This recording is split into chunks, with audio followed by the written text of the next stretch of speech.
I want to talk about Concord. I wasn't going to ever talk about this game again. Concord cost about $400 million to make. Oh my God. The game that cost $400 million.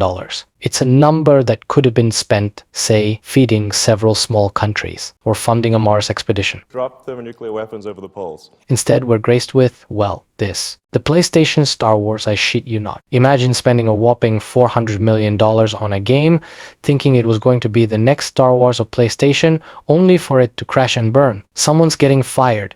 And knowing the masterminds behind every corporate ladder, it's going to be the wrong people getting axed anyway. As if we needed more proof that poor direction choices are made by bad directors and not small budgets. Sony had such high hopes for this one, outsourcing much of its development and hyping it up as the future of its live service games. Internally, the culture around Concord was so aggressively positive, no one was even allowed to voice concerns about its direction. It's like reading a fucking Twilight comic book, I swear to God. The 400 million is circulating around the net right now, taking everyone into a whirlpool of intrigue, which is rather ironic because that's apparently the only way this garbage fire can capture any attention. When the game finally launched, it sold a humiliating 25,000 copies and grossed just $1 million.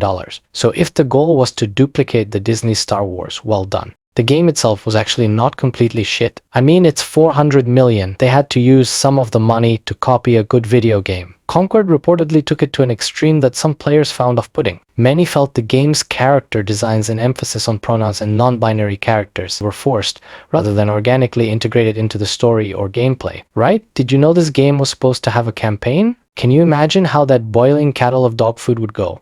The 400 million flop video game that scrapped the campaign because it was bad even by their standard. The political agenda of Concord had most people instantly uninterested even before release. It's a real tragedy because while a lot of people still believe that gamers are stereotypically racist, homophobic, and overall children. He's on fire. What the real problem was for everyone else is just the negative past experiences everyone had with this approach. Political agendas in games just never work out and then that gets blamed on us. It's the fucking Ghostbusters all over again. Before Overwatch dug itself a grave deep enough for the entire company, they have too tried to flip the script on a lot of the characters. And few years later, Microsoft got them on their knees. True, there's been a more involved in that comedy, but it's not a coincidence that the second you lose the bedrock of your player base, building anything else is just not going to happen. Especially when you lie compulsively. The real splinter in everyone's eye was simply that Concord was not selling you a multiplayer FPS. It wasn't selling you Overwatch-like graphics. It didn't even want to sell you the heavily uninspired gameplay. Some of its game modes included familiar formats like area control, cargo run, and takedown,